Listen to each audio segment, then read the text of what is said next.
नमस्कार, आप देख रहे हैं भारतीय न्यूज़ 24/7 और मैं हूं आपके साथ दिलीप पांडे।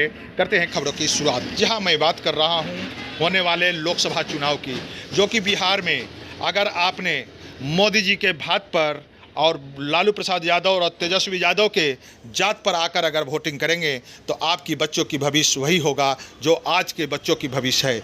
उक्त बातें जन सुराज के सूत्रधार प्रशांत किशोर ने अपने पद यात्रा के दौरान आम लोगों को संबोधित करते हुए कहा कि अगर आपकी अपने बच्चों की भविष्य को बनाना है तो रोजगार, स्वास्थ्य और शिक्षा यह पहले ज़रूरी है। इन पर ही आप अगर मतदान करेंगे तो आपकी बच्चे की भविष्य सुधरेगी, बच्चे की भविष्य संवरेगी। अगर आपने भात पर और जात पर अगर आकर आप वोटिंग करेंगे तो आपकी बच्चों की भविष्य वही होगा जो आज की बच्चे जैसे मारे फिर रहे हैं, बेरोजगार हैं, उस तरह आपकी आने वाले बच्चे की भविष्य भी उसी तरह होगा। इसलिए आप अपने बच्चों की भविष्य को देखकर रोजगार, स्वास्थ्य और शिक्षा पर ही वोटिंग करें। जात और पात से उठकर मतदान करें, तभी आपकी बच्चों की भविष्य सुधर सकता है और यह बिहार स्वच्छ बिहार बन सकता है। उक्त बातें जन सुराज के सूत्रधार प्रशांत किशोर ने कहा। क्या कुछ कहा आप सुने। अगर आपने चैनल को लाइक और सब्सक्राइब नहीं किए हैं तो ज़रूर करें, ताकि हर लोगों की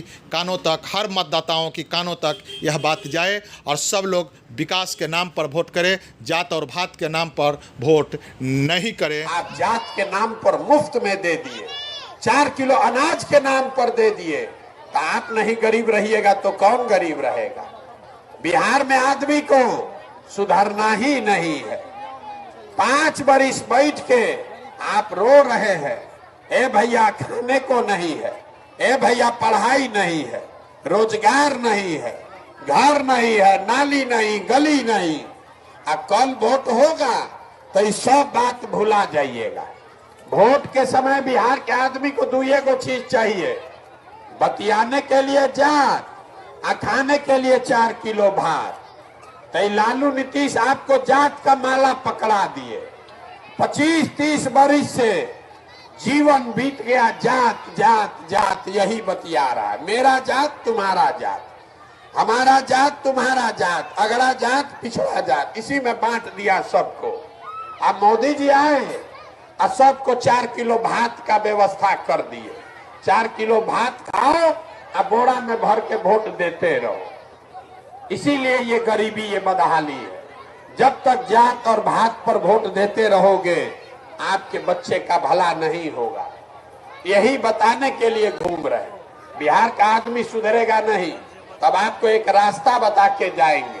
हम कितनों गला फाड़ लें, 17 महीना नहीं 17 साल चल दे, बिहार का आदमी सुधरेगा नहीं। लेकिन आपको एक रास्ता बता रहे, उसको समझ लीजिए।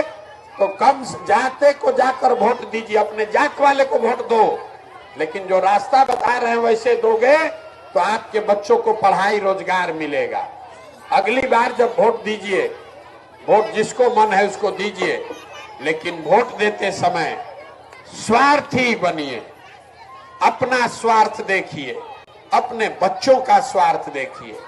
नेता लोग आकर कहेगा देश के लिए वोट दो, कोई कहता है अपने समाज को जिताना है इसलिए वोट दो, कोई कह रहा है मंदिर बना दिए इसलिए वोट दो, कोई कह रहा है लालू को हराना है इसलिए वोट दो, कोई कह रहा है हमको मोदी को प्रधानमंत्री बनाना है इसलिए वोट दो।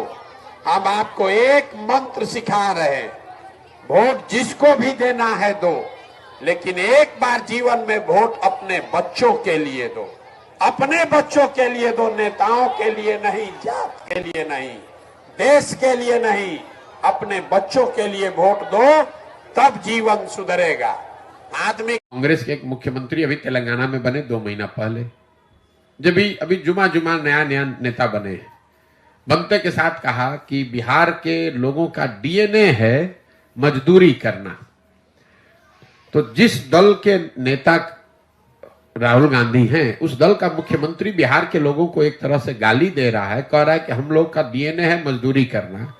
उसी दल के नेता राहुल गांधी आकर बिहार में कहेंगे कि सारे बिहार के लोग हमको समर्थन दीजिए, हमको वोट दीजिए, तो कौन बिहार का आदमी उन पर भरोसा करेगा?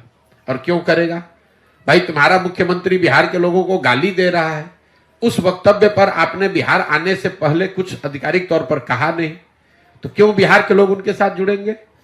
आप हमको गाली भी दीजिएगा और हम लोग से वोट भी लीजिएगा, दोनों बात कैसे हो सकता है? मेरे भाई तेजस्वी यादव जीप चला लें कि ट्रक चला लें, उनको कुछ नहीं होने वाला है। ये सब पिटा पिटाया बहुत दिन हो लिया, जनता ने देख लिया है। अब जो अपना समीकरण वगैरह है उसी के आधार पर बाबूजी का दल है, लालू जी का, उनका नाम है कुछ, उस समाज के कुछ लोग जुड़े हुए हैं, उसके आधार पर अपना दुकान चला रहे हैं, उनको कुछ दिन और चलाने दीजिए। वो जीप चला ले, ट्रैक्टर चला ले, हेलीकॉप्टर चला ले, होना कुछ नहीं है। कई लोगों को लगता है कि आरजेडी यहां बहुत बड़ा मजबूत दल है। आप लोग ये नहीं देखते हैं कि आरजेडी का कभी वो स्थिति था कि बिहार झारखंड में 54 में 51 एमपी आरजेडी के थे। लालू जी की इतनी तूती बोलती थी। आज बिहार झारखंड को मिला लीजिए तो आरजेडी का 0 सांसद है, 0।